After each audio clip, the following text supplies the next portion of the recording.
Reels वाली बहू।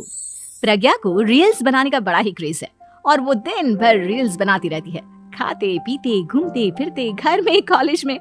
Reels बनाने के कारण प्रज्ञा पूरे कॉलेज में हाईलाइटेड है। जहाँ उसके रील्स सभी को पसंद आते हैं, वहीं मनीषा चिंता में डूबी रहती है। एक रोज जब खाते हुए प्रज्ञा रील्स बना रही होती है, तब मनीषा कहती है, 1 मिनट भी चैन नहीं है इस लड़की को। ये नहीं कि खाना तो आराम से खा ले, लेकिन नहीं, अरे थोड़ी देर रील्स नहीं बनाओगी तो आसमान नहीं टूट पड़ेगा। अरे मम्मी, इसी को तो कहते हैं डिटर्मिनेशन। तुम नहीं समझोगी ये सब। भगवान, इस लड़की को सद्बुद्धि दे। जब देखो तब टेढ़ा बाका मुंह बनाती रहती है। मनीषा की बात का प्रज्ञा पर जरा भी असर नहीं होता और वो खाते खाते रील्स बनाती रहती है। दिन बीतने लगते हैं और देखते देखते प्रज्ञा का कॉलेज भी खत्म हो जाता है। आए दिन कोई ना कोई मनीषा को प्रज्ञा की शादी करवाने का सुझाव दे जाता है। सब ठीक ही कहते हैं, प्रज्ञा की शादी कर देनी चाहिए। अपने घर के काम काज में व्यस्त हो जाएगी तो खुद ही ये रील्स और नाच गाना बंद हो जाएगा। मनीषा और प्रेम प्रज्ञा के लिए एक अच्छा लड़का ढूंढने लगते हैं और तभी विकी का रिश्ता प्रज्ञा के लिए आता है, जिसने प्रज्ञा को उसकी रील्स देखकर पसंद कर लिया था। अगले दिन विकी अपने माता पिता के साथ प्रज्ञा के घर पहुंच जाता है और प्रज्ञा साड़ी पहने हाथों में चाय की ट्रे लिए उनके सामने आती है। जब विकी को पसंद है तो हमें भी बहू पसंद है। बहन जी, आप बारात की तैयारी कीजिए। एक बार लड़का लड़की अकेले में बात कर ले तो अच्छा रहेगा। हाँ हाँ, क्यों नहीं। मनीषा विकी को प्रज्ञा के कमरे में भेजती है, जहाँ प्रज्ञा पहले से ही रील्स बना रही होती है। तभी विकी कहता है, आ गए आपके साजन जी। हमारे साथ ये रील्स कंप्लीट करती तो और भी अच्छा रहता। अच्छा जी, अब आ ही गए हैं तो बना ही लेती हूँ आपके साथ। दोनों मिलकर रील्स बनाते हैं। जब वी मीट और तुरंत पोस्ट भी कर देते हैं। फिर विकी कहता है, जब आप साड़ी में चाय लेकर आई तब मुझे लगा कि कहीं मैं गलत घर में तो नहीं आ गया। अब सही है। दोनों की शादी पक्की हो जाती है और शादी के दिन भी प्रज्ञा रील्स बनाने से चुकती नहीं। यहाँ तक कि बारात के समय भी नाचते हुए रील्स बनाती है। सभी लोग प्रज्ञा की तारीफ के पुल बांध देते हैं और प्रज्ञा नाचती गाती अपने ससुराल चली जाती है। सब कुछ अच्छा चल रहा होता है। प्रज्ञा यहाँ भी दिन भर हर चीज की रील्स बनाती रहती है। लेकिन कुछ दिनों के बाद जब सुनीता कहती है, बहू, ये रील्स के साथ साथ कुछ काम भी कर लिया करो। वैसे तुझे और क्या क्या बनाना आता है? मम्मी जी, वैसे तो सब कहते हैं कि मैं सब कुछ अच्छा बनाती हूँ, लेकिन मुझे लगता है कि मैं मैगी अच्छा बना लेती हूँ। हाँ, कॉफी भी अच्छा बना लेती हूँ और मुंह तो सबसे अच्छा बना लेती हूँ। हैं? अच्छा अच्छा। सुनीता अपना माथा पकड़ लेती है और कहती है, बहू, कुछ खाना बनाना भी सीख लेती।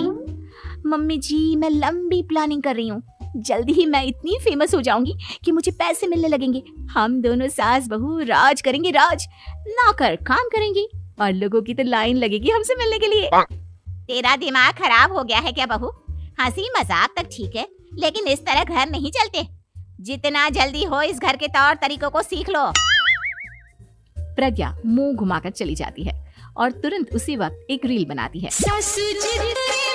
ये देख सुनीता का गुस्सा 7वें आसमान पर चला जाता है और विक्की के घर आती ही सुनीता उसे सब कुछ बताती है।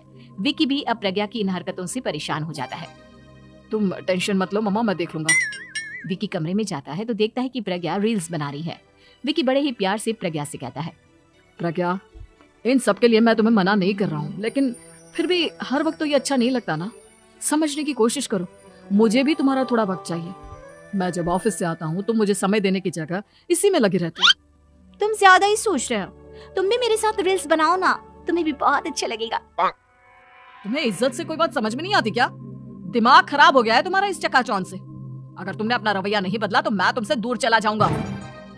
तुम ही रिश्ता लेकर आए थे, मुझे लड़कों की कमी नहीं थी और ना आज है।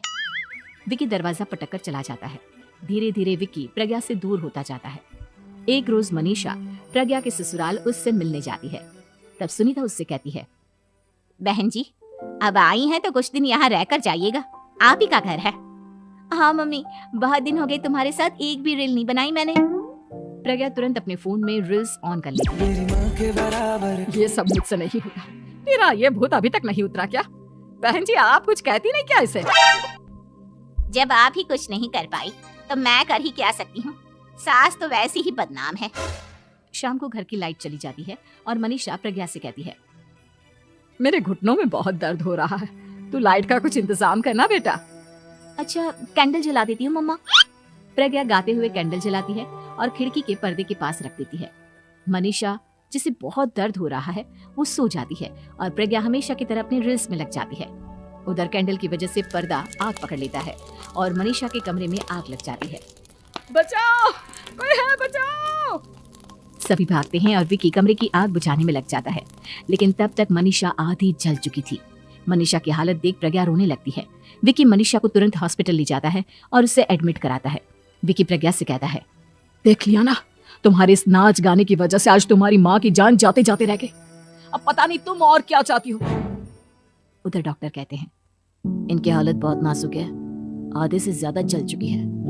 प्रज्ञा रोती हुई मंदिर में जाती है और भगवान के आगे जाकर कहती है, भगवान मेरी माँ को ठीक कर दो, मैं कसम खाती हूँ हाथ से ये रील्स बनाना छोड़ दूंगी, बस मुझे मेरी माँ वापस मिल जाए। 2 दिन बीत जाते हैं और मनीषा खतरे से बाहर आ जाती है। पेशेंट अब ठीक है, आप लोग उनसे मिल सकते हो। सब कोई मनीषा से मिलता है और प्रज्ञा सबके सामने अपना फोन तोड़ देती है। मुझे माफ कर दो मम्मा, मैंने तुम लोगों की बातों को नजरअंदाज किया। बेटा कोई भी चीज जरूरत से ज्यादा खराब है। मैंने तुम्हें रील्स बनाने से कभी मना नहीं किया, लेकिन हर वक्त एक ही चीज तो सही नहीं है। मैं समझ गई हूँ मम्मा, आई एम सॉरी। प्रज्ञा उस दिन से रील्स बनाना छोड़ देती है और पूरी तरह से अपने घर में लग जाती है।